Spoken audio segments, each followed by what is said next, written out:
नमस्कार प्रिय छात्र छात्री कल्याणी यूनिवर्सिटी माइनर कोर्सेर foundation and history of physical एडुकेशনের সাজেশন দিচ্ছি ফাইনাল সাজেশন দিচ্ছি মেইন সাজেশন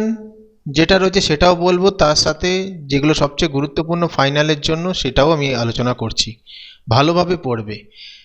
ইউনিট 1 থেকে মান 5 এর জন্য পড়বে শারীরিক শিক্ষার লক্ষ্য ও উদ্দেশ্য উল্লেখ করো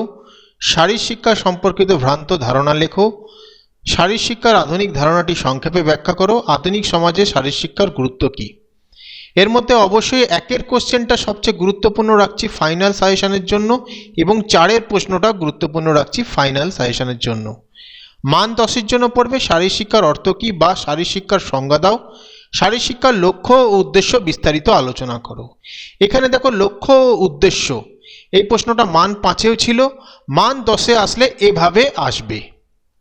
তো সেমই অ্যান্সার হবে সাথে হয়তো সংজ্ঞা বা অর্থ কিছু যুক্ত করে দেবে শারীরিক শিক্ষা সম্পর্কিত প্রচলিত ভ্রান্ত ধারণাগুলি কি কি শারীরিক শিক্ষার আধুনিক ধারণাটি বিস্তারিত আলোচনা করো আধুনিক সমাজে শারীরিক শিক্ষা অপরিহার্য উক্তিটির তাৎপর্য বিচার করো ভালো করে দেখো শারীরিক শিক্ষার গুরুত্ব যেটা হবে সেটাই কিন্তু এই প্রশ্নটার উত্তর হবে অবশ্যই গুরুত্বপূর্ণ তবে মান 10 এর জন্য গুরুত্বপূর্ণ হচ্ছে এই 3 নম্বরটা এবং 2 নম্বরটা এই দুটো ভালো করে পড়বে ইউনিট 2 থেকে পড়বে বৃদ্ধি ও বিকাশের মধ্যে পার্থক্য লেখো ভেরি ইম্পর্টেন্ট বৃদ্ধি ও বিকাশকে প্রভাবিত করে এমন জৈবিক কারণ উল্লেখ করো ভেরি ইম্পর্টেন্ট কালক্রমিক বয়স ও শারীরবৃত্তীয় বয়স বলতে কি বোঝো এই প্রশ্নটা বড় প্রশ্নের সাথে যুক্ত হতে পারে কালক্রমিক বয়স বলতে কি বোঝো শারীরবৃত্তীয় বয়স বলতে কি বোঝো 5 নম্বরের জন্য যদি আসে তাহলে এদের মধ্যে পার্থক্য আসতে পারে পার্থক্য ভালো করে পড়ে রাখবে সমাজবিজ্ঞান ও সামাজিকীকরণের সংজ্ঞা দাও এটাও বড় প্রশ্নের সাথে যুক্ত হতে পারে এখানে প্রশ্ন যেটা আসতে পারে সেটা হচ্ছে ধারণা তবে গুরুত্বপূর্ণ প্রশ্ন যেটা আমি বলে দিচ্ছি অবশ্যই একের প্রশ্নটা গুরুত্বপূর্ণ এবং এইটার পার্থক্যটা গুরুত্বপূর্ণ আর এটা তিনটে পড়তেই হবে মান 10 এর জন্য বৃদ্ধি ও বিকাশের সংজ্ঞা দাও বৃদ্ধি ও বিকাশকে প্রভাবিতকারী বিভিন্ন কারণগুলি আলোচনা করো গুরুত্বপূর্ণ রয়েছে বৃদ্ধি ও বিকাশের মধ্যে পার্থক্য লেখো বৃদ্ধি ও বিকাশের নীতিগুলি আলোচনা করো গুরুত্বপূর্ণ রয়েছে বিভিন্ন প্রকার বয়স যেমন কালক্রমিক বয়স শারীরবৃত্তীয় শারীরিক মানসিক বয়স সম্পর্কে আলোচনা করো এটা আমি পূর্বেই বলে দিয়েছি যে এটা পার্থক্য এখান থেকে পার্থক্য আসতে পারে এই কালক্রমিক বয়স শারীরবৃত্তীয় বয়স এইটার পার্থক্য আসতে পারে সেম ব্যাপার এখানেও মান 10 এর জন্য এটা খুব একটা গুরুত্বপূর্ণ না তবে পার্থক্যগুলো পড়ে রাখবে সেটা মান 5 এর জন্য গুরুত্বপূর্ণ হতে পারে সমাজবিজ্ঞানের সংজ্ঞা দাও শারীরিক শিক্ষার সমাজতাত্ত্বিক ভিত্তিটি ব্যাখ্যা করো সামাজিকীকরণে শারীরিক শিক্ষার ভূমিকা আলোচনা করো গুরুত্বপূর্ণ রয়েছে জাতীয় এবং আন্তর্জাতিক সম্প্রীতি রক্ষায় খেলাধুলার ভূমিকা বিস্তারিত আলোচনা করো ভেরি ইম্পর্টেন্ট বা জাতীয় সংহতি সাধনে খেলাধুলার ভূমিকা মান 5 এ আসলে এরকম ভাবে আসতে পারে ইউনিট 3 থেকে পড়বে মান 5 এর জন্য প্রাক স্বাধীনতা যুগে ভারতে শারীরিক শিক্ষার বিকাশের সংক্ষিপ্ত বিবরণ দাও স্বাধীনতা উত্তর যুগে ভারতে শারীরিক শিক্ষার বিকাশের বিবরণ দাও প্রাচীন অলিম্পিক গেমসের উপর একটি সংক্ষিপ্ত টিকা লেখো আধুনিক অলিম্পিক গেমসের উপর একটি সংক্ষিপ্ত টিকা লেখো কমনওয়েলথ গেম সম্পর্কে সংক্ষেপে লেখো এশিয়ান গেমসের পটভূমি ব্যাখ্যা করো অর্জুন পুরস্কার সম্পর্কে লেখো দ্রোণাচার্য পুরস্কার কি মেজর ধ্যানচাঁদ খেলরত্ন পুরস্কার সম্পর্কে লেখো এর মধ্যে সবচেয়ে গুরুত্বপূর্ণ যেটা হচ্ছে প্রাচীন অলিম্পিক আধুনিক অলিম্পিক কমনওয়েলথ